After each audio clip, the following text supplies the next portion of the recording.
أعوذ بالله من الشيطان الرجيم بسم الله الرحمن الرحيم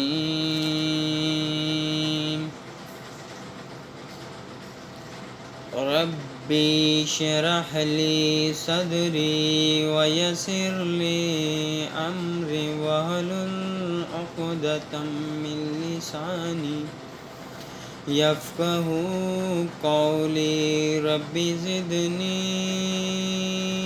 علما ربي زدني علما ایک بک انگریز بنائی ہے تے دوجی بک دا نام قرآن ہے۔ ایک بک انگریز بنائی ہے تے دوجی بک دا نام قرآن ہے۔ تے فیس بک وچ مگن ہے حضرت انسان، کیوں دور قرآن تو انسان ہے۔ تے ایک بک وچ بک نہیں غیرت دا، دوجی بک وچ مقصد انسان ہے۔ تے فیس بک نہیں اوتھے کم آنی، اوتھے کم آنا قرآن ہے۔ فَإِن لَّمْ تَفْعَلُوا وَلَن تَفْعَلُوا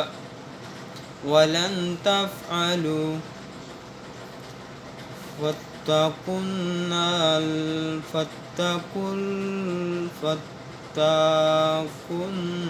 الَّتِي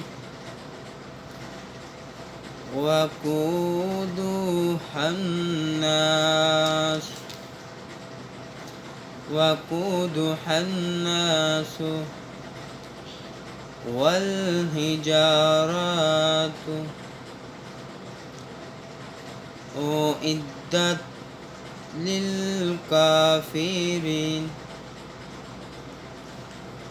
میرے بھائیو، اللہ رب العزت اپنی سچی کتاب لا ریب اور بے عیب کتاب میں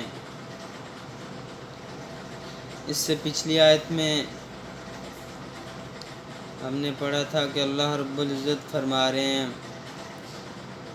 جو لوگ اس کتاب پہ ایمان نہیں رکھتے انہیں اللہ رب العزت چیلنج کر رہے ہیں کہ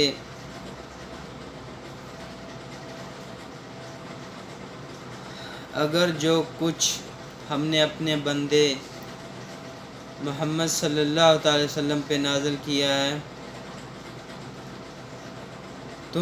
اگر تمہیں کچھ شک ہو تو اس جیسی ایک صورت بنا لاؤ۔ تمہیں اختیار ہے کہ اللہ تعالیٰ کے سوا جو تمہارے مددگار ہیں ان کو بھی تم جمع کر لو۔ اب اللہ رب العزت فرما رہے ہیں اگلی آیت میں کہ بس اگر تم نے نہ کیا اور نہ تم کر سکتے ہو تو اسے سچا مان کر اس آگ سے بچو جس کا ایندھن انسان اور پتھر ہیں، جو کافروں کے لیے تیار کی گئی ہے۔ میرے بھائیو، اس آیت سے محدثین اور مفسرین لکھتے ہیں کہ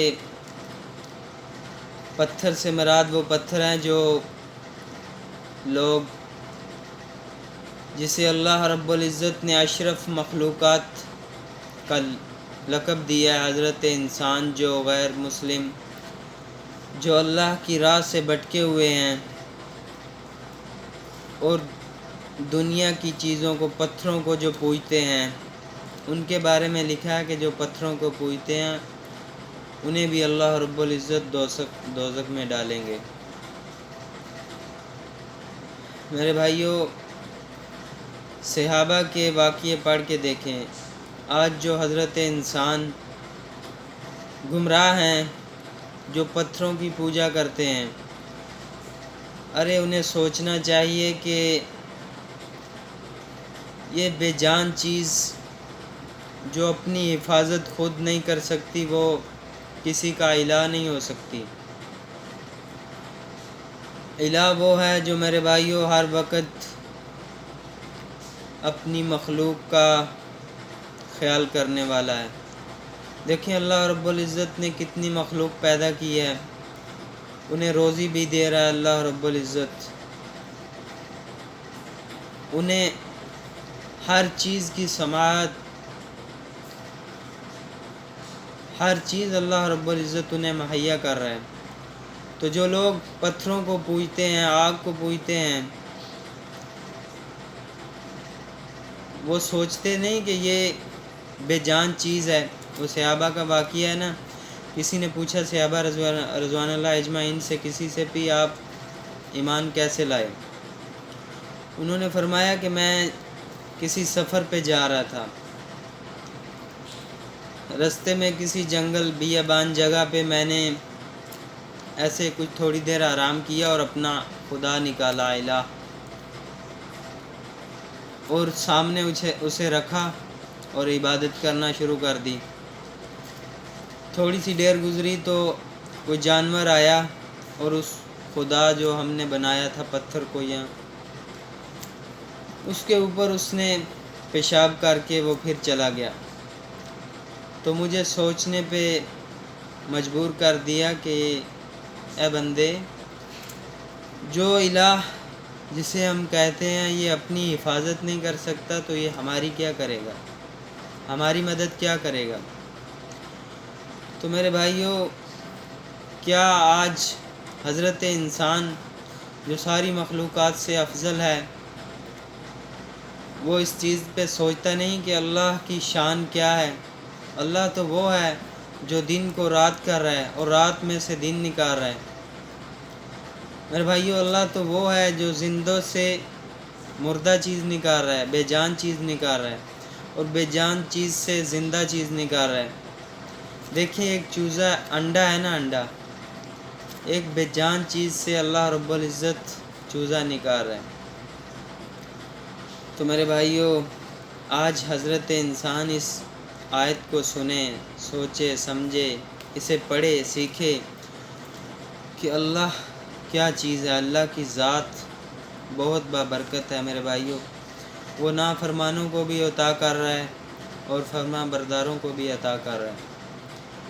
وہ یہ نہیں کہتا کہ تو مجھ سے مانگتا نہیں ہے لہٰذا میں تجھے کھانے کے لیے کچھ نہیں دوں گا۔ میرے بھائیو، جو اس سے مانگتا ہے اللہ رب العزت اسے بھی عطا کر رہا ہے، جو نہیں مانگتا اللہ رب العزت اس سے بھی عطا کر رہا ہے۔ وما علینا الا البلاغ۔